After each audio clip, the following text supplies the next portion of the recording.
Looks like Scarpa have bought some new boots out.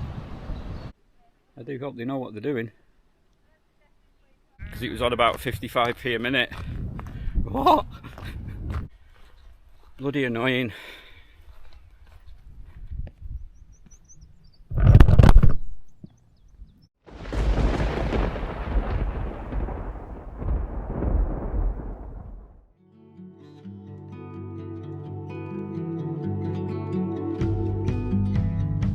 We found holes in these walls.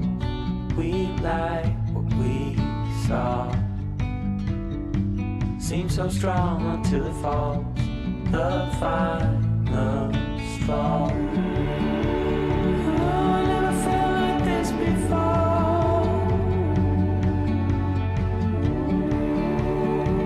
When I was trapped, you showed an open door.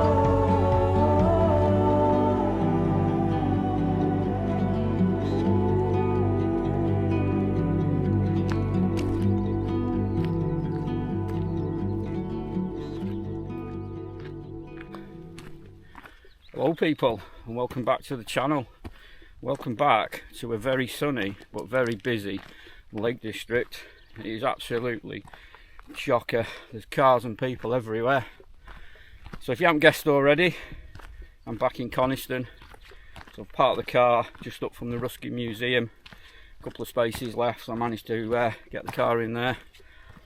I've come out the village and straight up the steep road that takes you to Walnascar car park, which is completely full. There's people actually turning around and going back down. So I'm now on Walnascar Road, although it's not a road. I think it was a road many years ago. I'm heading up towards Goatswater. I've not been there for, must be about 3 or 4 years since I was last there. I'm going to go up the back of the Old Man. Probably won't stay there for very long. I might even bypass it with the amount of people that are about, and then I'm literally going to follow the tops all the way along. My plan is to camp either on Grey Friar or Weatherlam. I have camped on Weatherlam twice. I've never camped on Grey Friar, so I'll decide later on when I get there. If you've been following my channel or you've watched a few of my videos, you'll notice that I am a bit of a Hillyberg fan. But today, I'm not in a Hillyberg tent. I've actually dug out and dusted off my old Wild Country Helm 2, and I'll explain later why I'm in that tent. So, I'm going to make my way up the road. Like I say, veer off towards Goatswater. Maybe stop there for a bit.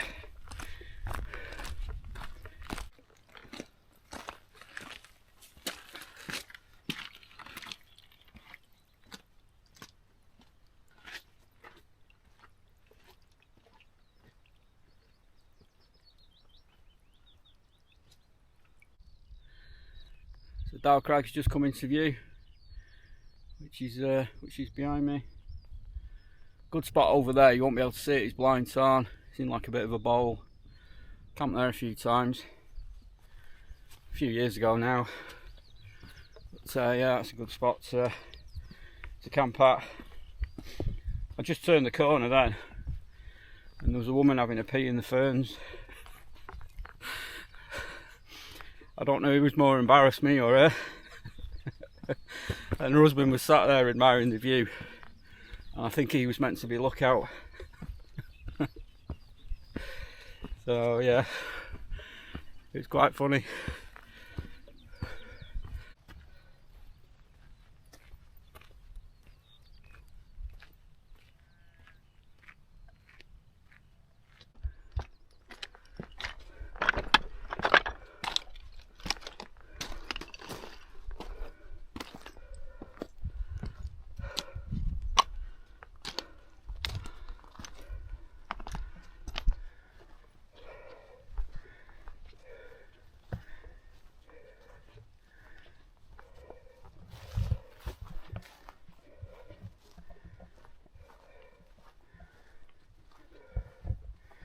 Jack Diamond Hut, White Spider Climbing Club.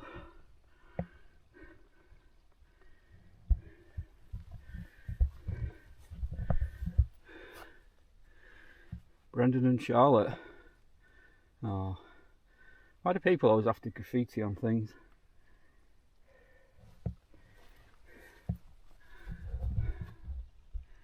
No idea what that is. There is quite a lot of history in Coniston, especially mining. The Old Man of Coniston is like Swiss cheese, it's just full of holes.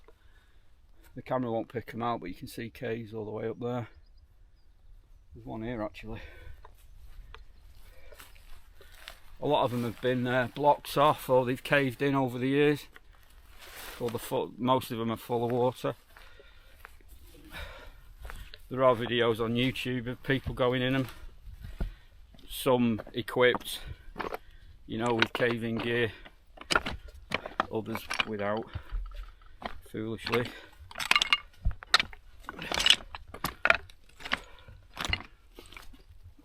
Yeah, this one goes into the abyss.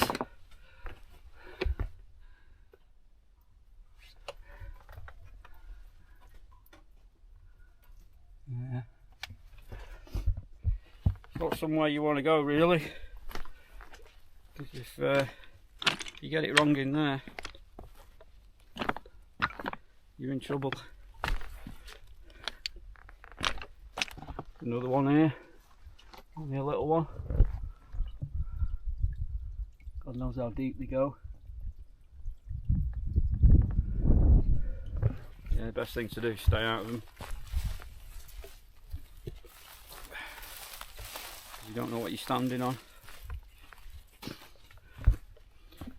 lots of old houses here. All the remains of old houses. It is good to explore these old ruins. Just keep out the caves.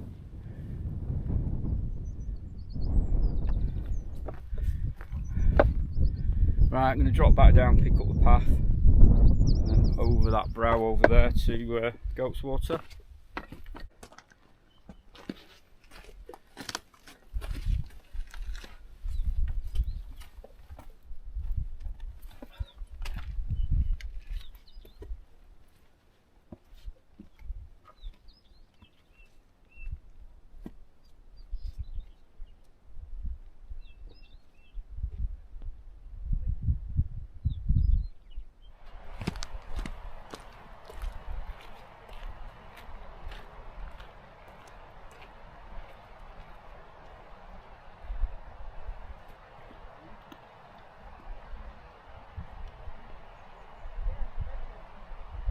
So last time I was here, I actually pitched in that sheepfold there. If I can find a picture, I'll put it on screen.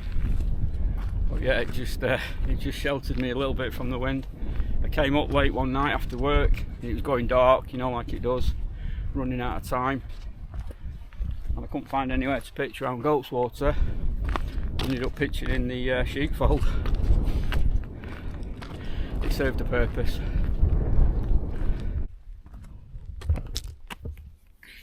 There is actually people climbing up, I think it's called Easy Gully, up Dow Crag.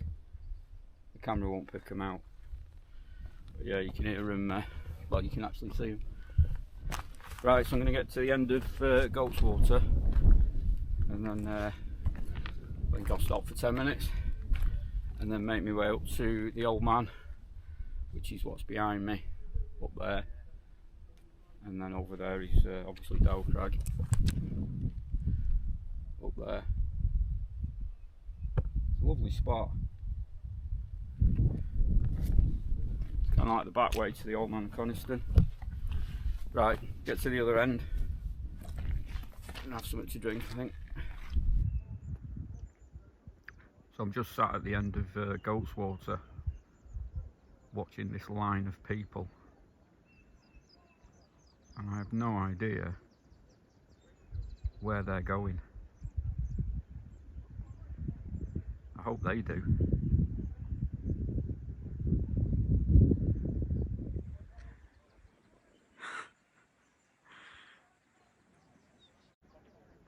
So I'm still watching these people.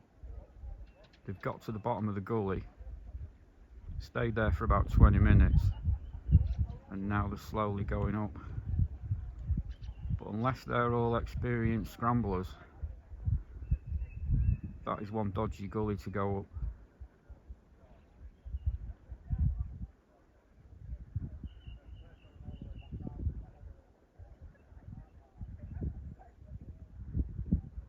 Yeah.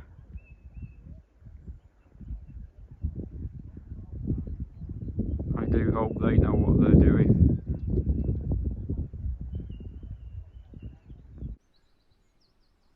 There must be about 10 of them. I do hope they know what they're doing.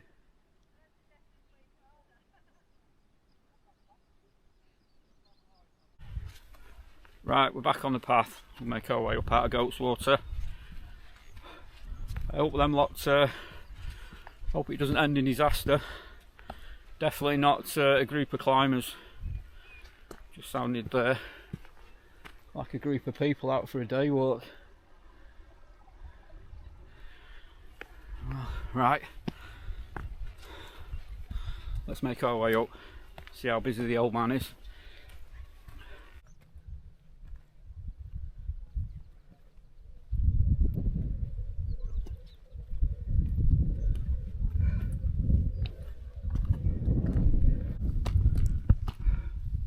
So I'm just on the final ascent now to the old man, and from what people have been telling me that are coming down, it's really busy.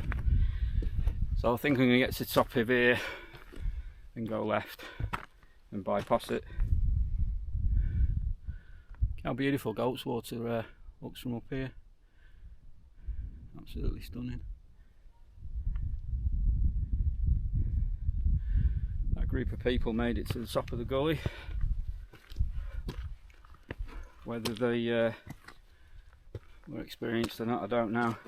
You know when you get that feeling when you see a group of people and they're all laughing and chatting, and then the next minute they all go quiet when they hit a bit.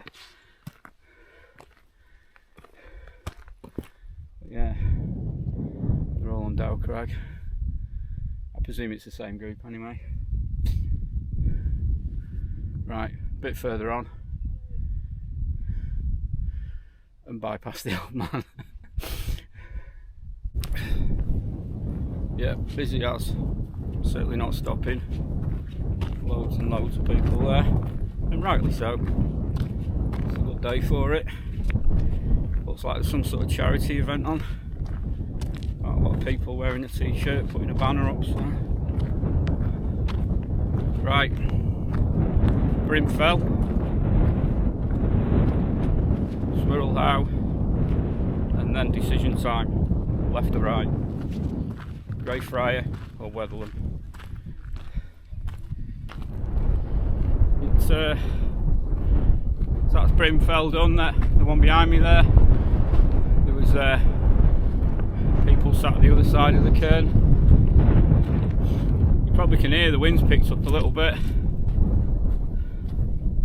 So it's not too bad though. It's quite pleasant.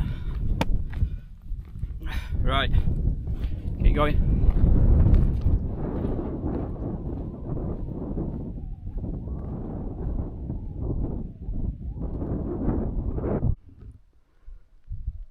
So I'm heading here, Swirral How, and you got Great Cars, Grey Friar, and then you got Weatherlam. Just in front of Weatherlam is Black Sails, where I camped about 6 months ago. I think about January time it was. But I think favourite for tonight's camp is going to be Weatherlam because I know there's water up there.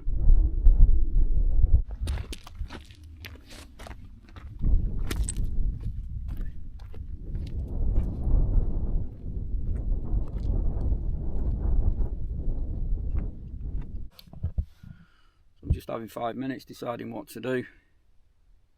I've reached Swirral How, which is, it's just round this corner here, and then we've got Great Cars there, and then I'm currently looking across to Grey Friar, which is there. You can actually see all the Fells over here. which is where I was about a month ago. So yeah, I'm just deciding what to do. I've plotted the route to Grey Friar, but to get water I'm going to have to drop down into this valley, get water and then come back up. Or I can drop down into the other valley and then up to Wetherlam and get water at Wetherlam, which is the way I've plotted to go home, or to go back in the morning. I know Grey Friar will be a quieter summit. Decisions.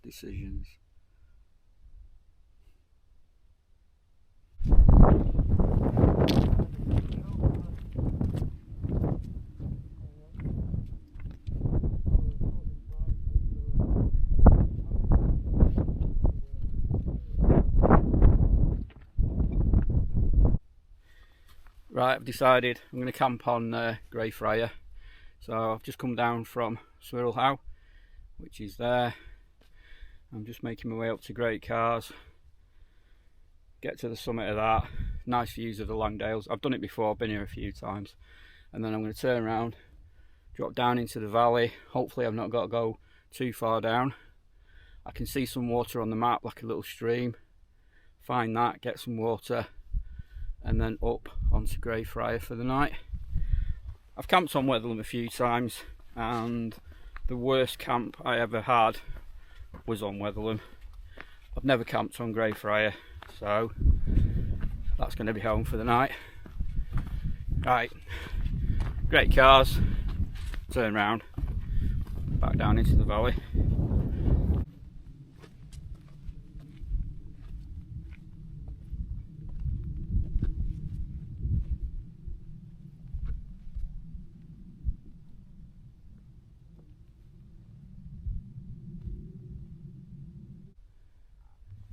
Great Cars summit with absolutely stunning views today.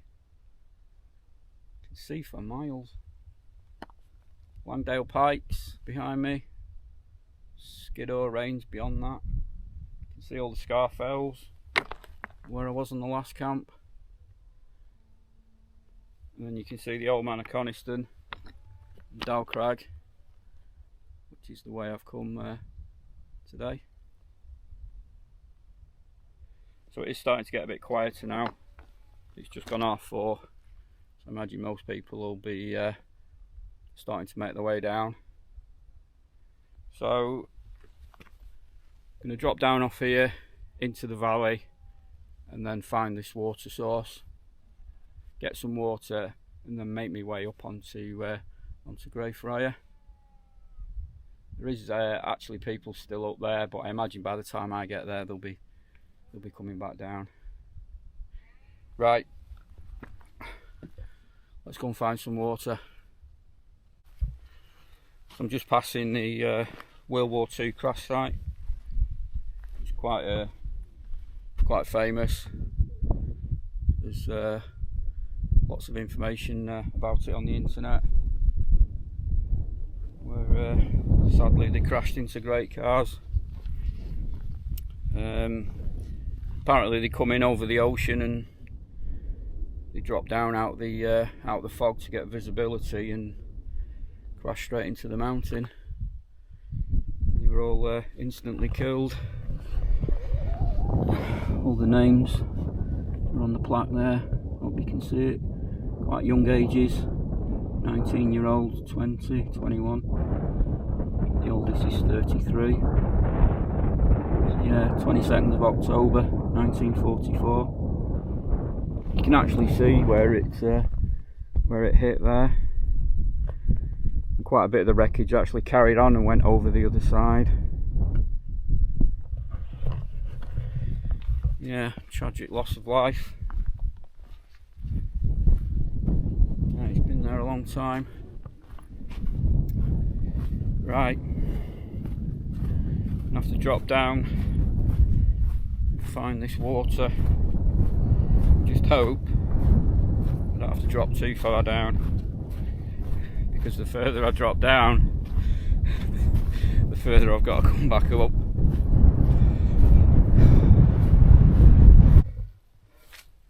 So the way I find water is if you look on the map it's a very thin blue line. If it's got SP or W on it, obviously it means spring or well, and they're usually underground. So I found this here. I don't know if you can see that, but it's barely a trickle, but I can hear further on. I don't know if you'll be able to hear that on the camera, but I can hear water, and it's very squelchy underfoot.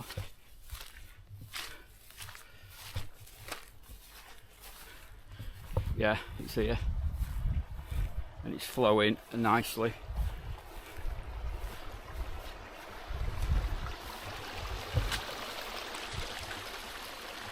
There we have it.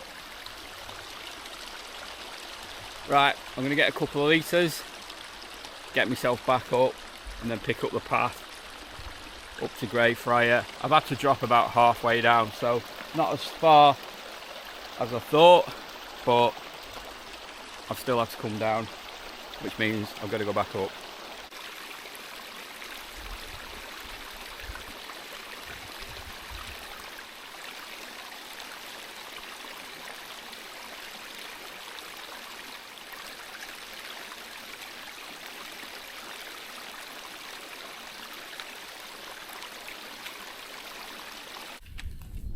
Right, 2.5 litres on board, 2.5 kilos, rucksack heavier. Because there's sheep about, just a little tip, always check the streams, because obviously sheep drink out these little streams, and sometimes they get stuck in them, they fall over and they can't right themselves and they end up drowning. So if you get water out of a stream and there's a dead sheep further up, no water filter's going to filter that. So yeah, just bear in mind, where there's little water streams like this, there will be sheep. Right, let's get ourselves back on the path and up to Grey Friar.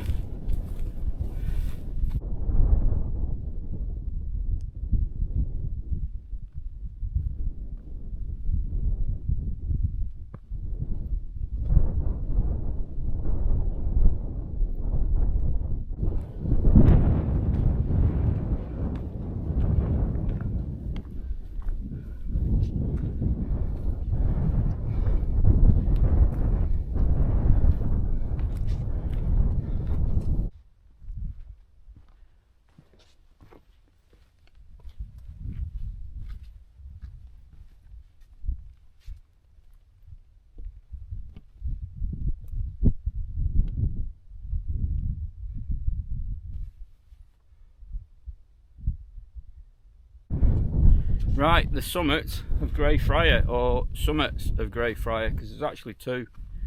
There's that one there, which I believe to be the true summit and the Wainwright one, and there's that one there, right opposite each other. So just do both, and then you know you've done them. Right, it's a northwesterly wind, which is coming from the ocean. So let's find a pitch over that side.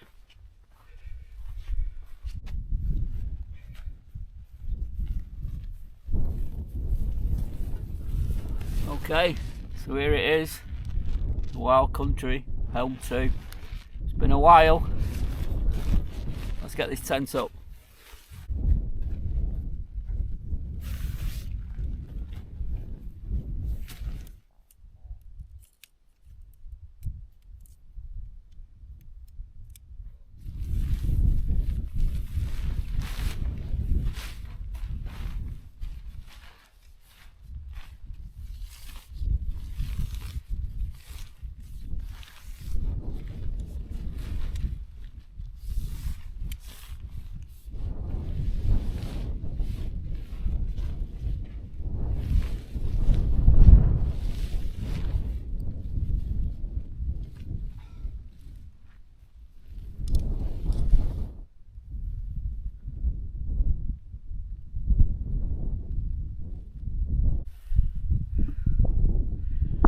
There it is, my old wild country Helm 2 tent, and it must be 6 years or more since the last time that tent was pitched on a mountain, and it's great to see it back out.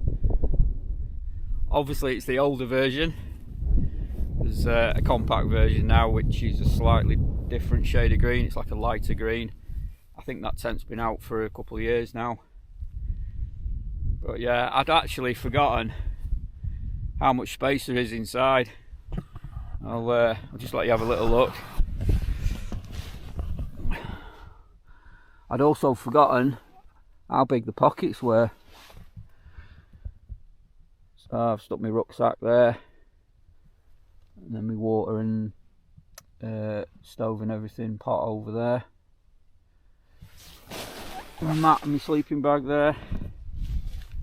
Obviously with the Helm 2, so you've got 2 doors. It's not what I would class as a 2-person tent. I mean, at a squeeze, yeah, you could get 2 people in it, but you'd be on top of each other. It's more 1 person and his rucksack, or 1 person and the dog. 1 person and space. But it's a great tent, and it's good to see it back out on a mountain in its natural habitat, as they say. If you have got the newer version, I'd be intrigued to know what the differences are. I know the colour's different. I think the guy lines are a different colour, and I think there's a few other little bits and bobs that are different. But fantastic tent. I loved this tent when I used it. The only reason I don't use it anymore is because I camp all year now, and it's like anything, when you get into something you naturally upgrade your gear. So yeah, I haven't used this tent in a long time. I've thought about selling it a few times, but I never have. I think the last time this tent was actually up, I put it up in the back garden during COVID, you know, in lockdown, when we were all bored and had nothing to do. But fantastic tent. I think if I was buying the tent again, I'd probably get the Helm 1. I'd probably sacrifice the extra space for a lighter tent, you know, less weight. And I think the Helm 1 is a bit more structurally, you know, solid. Whereas in high winds, this does tend to sort of flap about a bit. But if you're in the market for a pretty good tent, for I think the new ones are around 200, 230. I don't think you go far wrong with a Helm 1 or a Helm 2. I think I paid about 150 for it, I think, plus the footprint. I think the footprint was about 25 quid, so around I've got 176 in my head is what I think I paid for it. So obviously they have gone up a bit. But brilliant tent, absolutely brilliant. So let's get the kettle on, and I'll tell you why I'm in it. So I got myself a brew. So why am I in the Helm 2? So about 3 months ago, I was asked at work if I would train up as a lowland leader to help out on the Duke and Edinburgh scheme that we do at work. We do bronze and silver. We don't do gold because we don't have students of that age.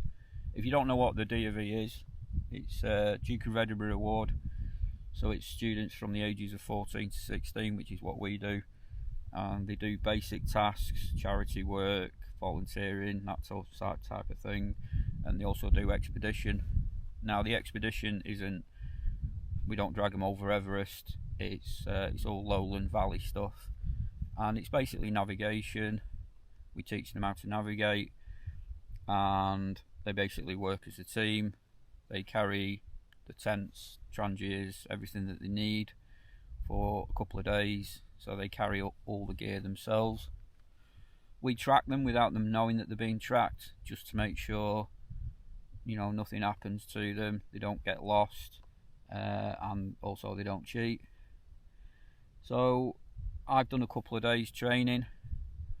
I've got more training to do. It's going to be quite a bit of commitment from me this year to get qualified at the end of the year. So this year I'm going to be volunteering. So I need a tent that I can pitch up on a campsite, which is where the students end up. So we drop them off at a certain point. They then have to navigate to the campsite.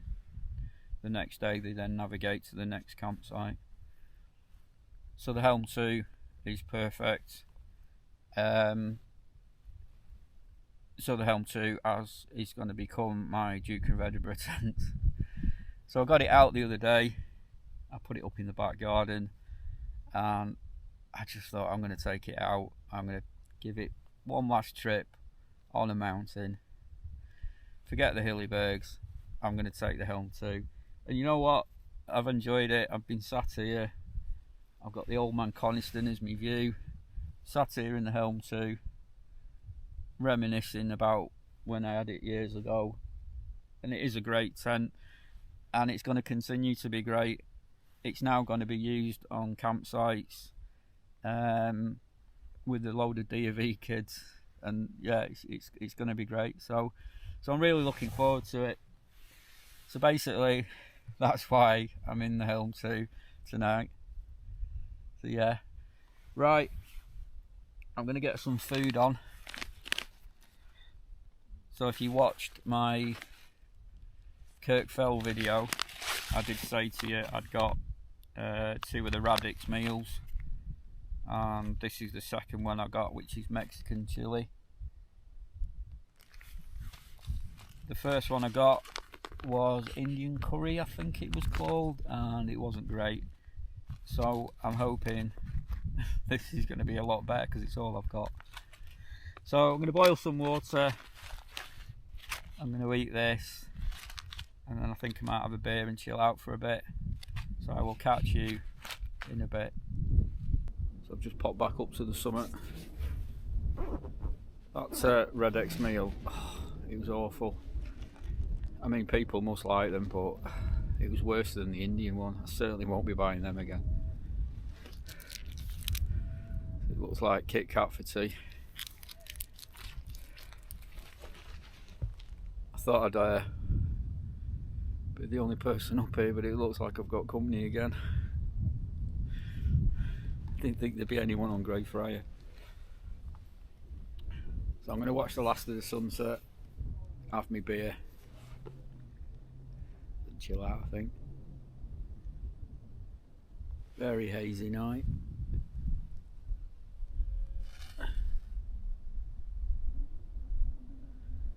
But yeah. Right, catch you in a bit.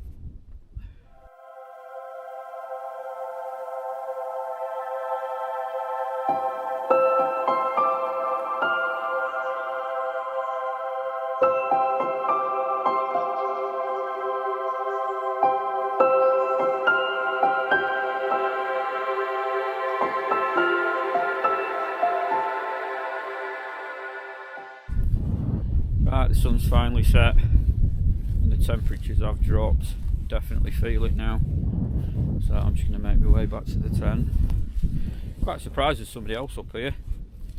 I know that Grey Friar is not a very popular summit. Yeah. Right, let's get back to the tent, get warmed up a bit.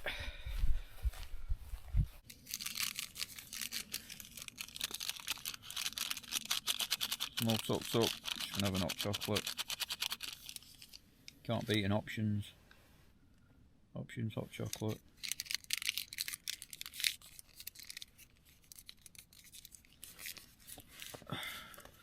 It's just gone dark now. It's 10:30, just gone 10:30. Love it when it stays light till really late. Just makes the day feel really long. So I'm gonna have this and get some shut eye, I think. I've got a brioche, so I'm gonna eat that as well. Same as I've not really had a tea. Can't believe those meals. They got good reviews as well, and they weren't cheap. I think they were about 12 quid each, so they weren't cheap. Don't know. Both of them. Yeah. Definitely won't be buying them again. Stick to the something to eat ones, I think. So right, I'm gonna have my hot chocolate and a very flat. Oh, it's not a brioche; it's a choco panna thing. A very flat one. I'm gonna have that, and then I'm gonna get some shut eye. So I shall see you all in the morning. Night for now. Morning. It is 20 to 7. Slept in again. Glorious day outside. Blue sky. Nice and sunny. It's going to be another warm day. So I've just got a brew on. Cereal bar. Get some motivation to get out of this sleeping bag.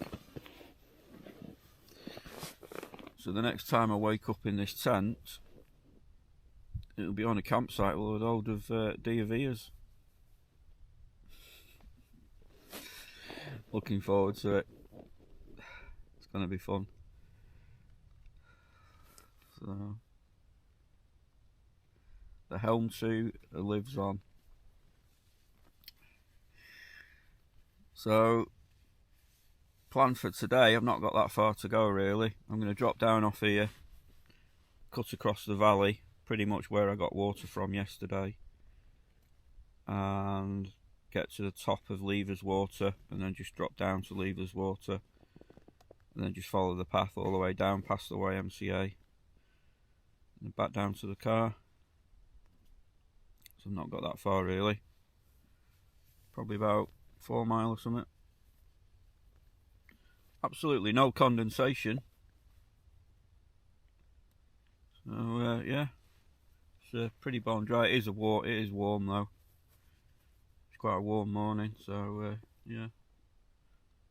Right, gonna have my brew, the cereal bar. Get sorted out in here. Think about making a move.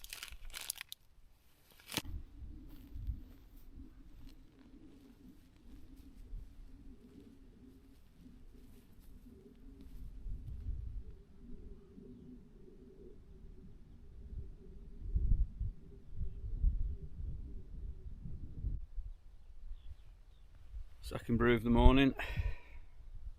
Gotta have two, haven't you? Start of the day.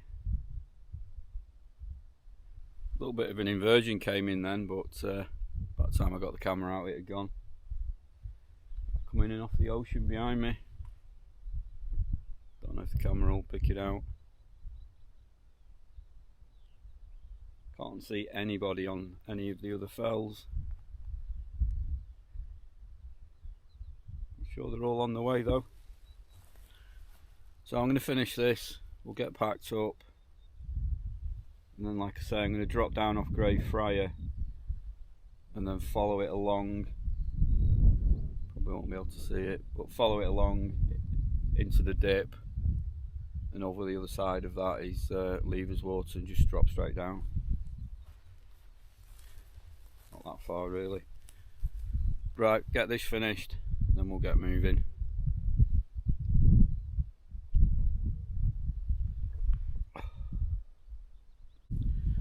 Right, bags on back, you know the score, we leave no trace, apart from a bit of flat grass.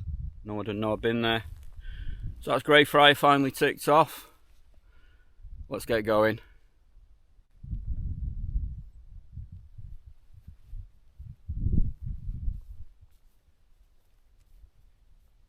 So before we go, I just thought I'd show you this lump of rock on Grey Friar. From a certain angle, which I think is this angle, it actually looks like the Matterhorn. So if you climb on it and do a bit of photoshopping, you can tell people you've climbed the Matterhorn. Yeah, a bit of photoshopping. And yeah, it looks like you've climbed the Matterhorn. I'm not going to do that though.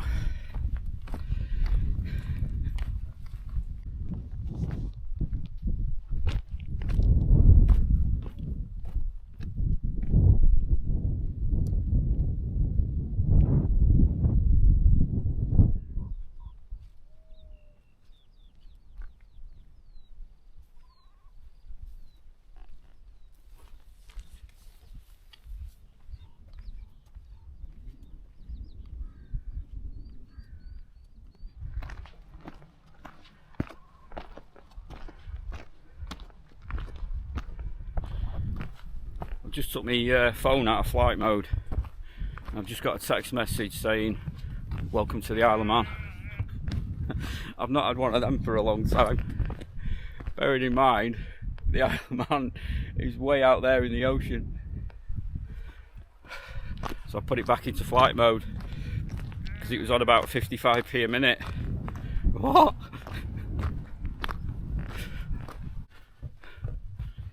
So I've reached the coal bit. I've gone left and I'm just going to make my way down to Lever's Water, which is down there. Starts off a bit scrambly, but then it just levels out. It's nothing major, it's fairly easy. Right, let's get ourselves down there.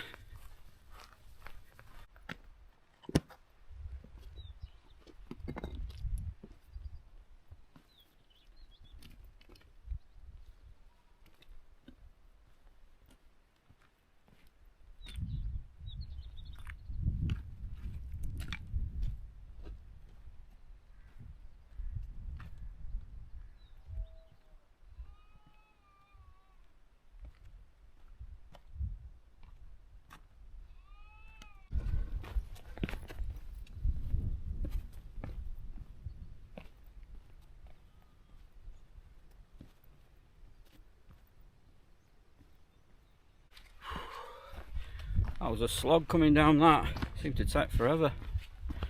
Just talking to a couple of lads at the bottom who've camped here for the night. They're just on the way up now to visit the Old Man. They've camped at Lever's Water. You can't blame them. What a stunning spot. Absolutely stunning. So I'm going to make my way over to the outlet, which is over that side, and then start making my way down. There is something yellow there, I'm not too sure what it is, like a big yellow thing, so we'll check it out when we get over that side. Look at that, absolutely stunning. So that's where I've come down from, up there, over the other side. Absolutely gorgeous.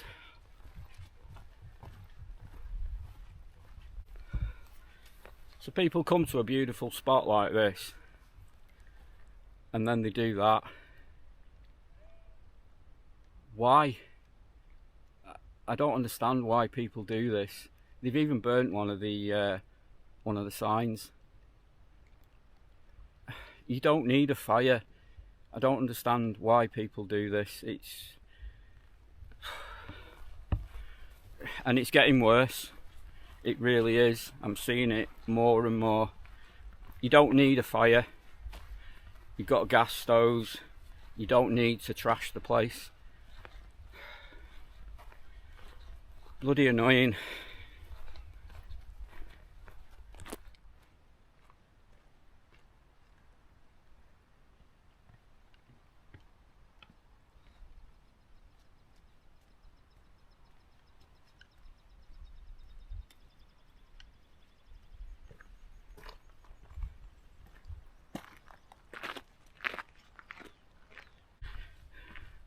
So the yellow thing that I could see, it's just some barriers. Looks like they're doing some work on the footpath, so they've just cordoned that section off. Right, it's all downhill now. Not got that far to go.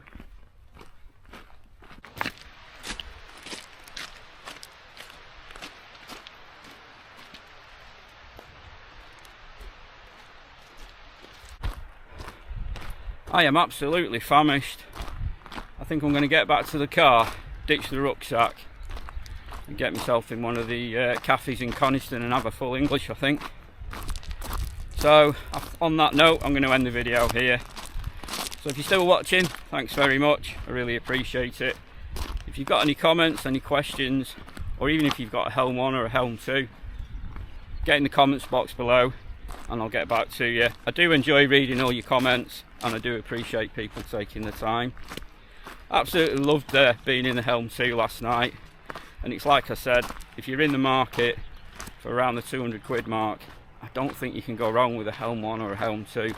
In the right conditions, that tent is perfect, and mine, it's going to go on. It's not going back in the cupboard, it's going to get used again, and you never know, you might see me back out in it on a mountain. So thanks again for watching, I hope you enjoyed it, and as always, I'll catch you on the next one. Bye for now.